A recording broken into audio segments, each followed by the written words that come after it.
Assalamualaikum warahmatullahi wabarakatuh. Selamat berjumpa kembali di perkuliahan pemodelan sistem berbasis objek dengan saya Ibu Novita Dewi, dosen pengampu mata kuliah PSBO. Untuk perkuliahan pertemuan ke-9 ini kita akan membahas materi UML paket diagram. Oke, kita harus mengetahui terlebih dahulu apa itu yang dimaksud dengan paket diagram. Nah, paket di sini bisa kita anggap sebagai sebuah folder. Jadi begini, ketika paket ini kita gambarkan dalam bahasa pemrograman seperti Java, nah paket ini tadi diimplementasikan sebagai sebuah folder. Nah, bagaimana dengan paket diagram? Paket diagram bisa diartikan sebagai sebuah kelas diagram yang hanya menunjukkan paketnya saja. Nah, sebenarnya apa sih tujuan dari paket diagram ini? Oke, tujuan pertama adalah paket diagram mampu memodelkan sekelompok elemen. Maksudnya adalah paket diagram ini dapat mengorganisir elemen-elemen pemodelan yang menjadi kelompok-kelompok yang dapat diberi nama dan dapat dimanipulasi sebagai salah satu set. Yang kedua adalah paket diagram ini mampu memodelkan tampilan arsitektural. Maksudnya adalah semua tampilan adalah proyeksi yang akan menjadi organisasi dan struktur dari sistem yang nantinya akan berfokus pada salah satu aspek dari sebuah sistem.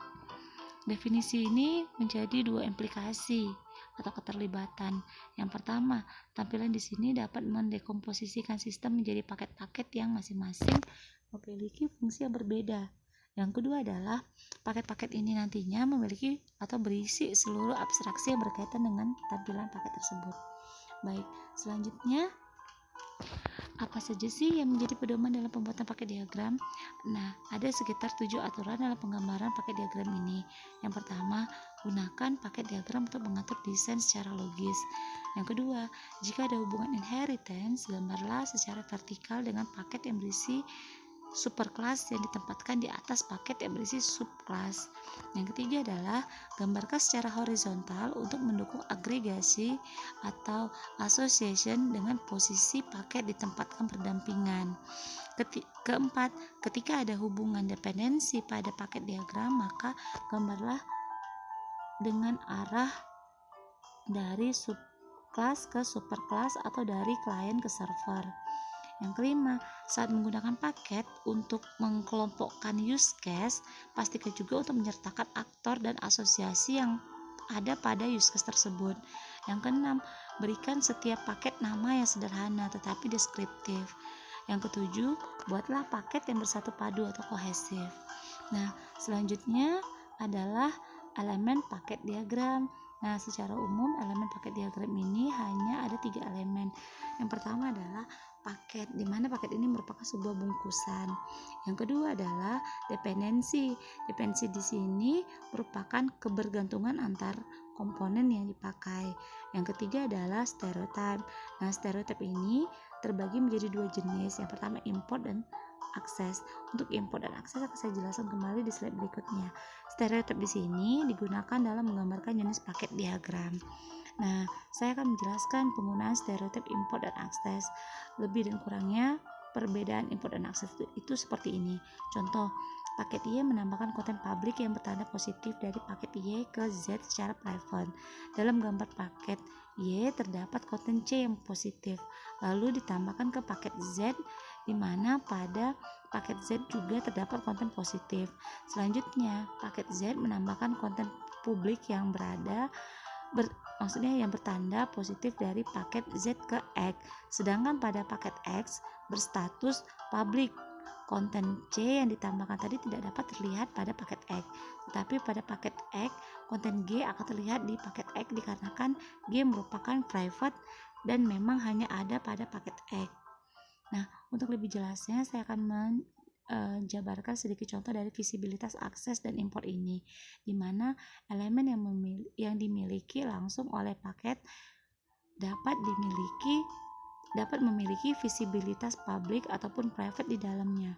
Nah, suatu elemen yang memiliki visibilitas private hanya dapat dilihat di dalam paket yang sama di mana mereka bertempat, sedangkan elemen yang bersifat public dapat dilihat dari paket yang lainnya. Nah, sampai di sini saya rasa cukup mudah dipahami untuk perbedaan visibilitas, akses, dan import. Oke, selanjutnya saya akan memberikan gambaran bagaimana bentuk implementasi paket dalam pemrograman Java. Nah, lebih dan kurang bentuk struktur dari program Java dan program lainnya seperti ini. Jadi, seperti yang sudah saya jelaskan pada channel YouTube saya, diagram sequence, yang dimana sequence di sini dikenal dengan istilah MVC, Model View the Controller. Nah, model MVC pada diagram sequence ini tidak jauh berbeda dengan bentuk implementasi pada paket diagram. Nah, pada gambar ini dijelaskan bahwa ada 3 folder yang menjadi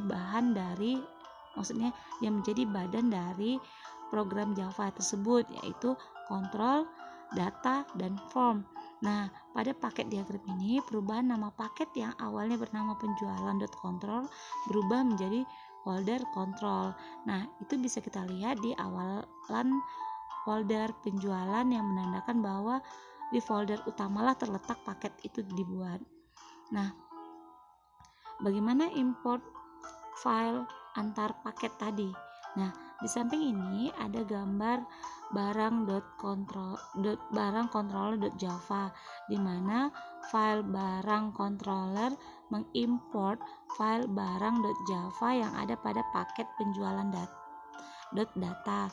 Selanjutnya, detail controller.java terdapat file detail controller mengimport file detail transaksi.java yang ada pada paket penjualan data, dan ada transaksi controller.java di mana file transaksi controller mengimport file transaksi .java yang ada di paket penjualan .data.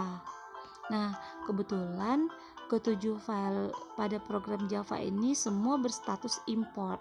Nah, di sana ada file user controller.java, form barang.java, form user.java, dan terakhir adalah form transaksi.java. Lebih dan kurang gambaran paket diagram seperti ini. Paket control mengimport paket data, paket form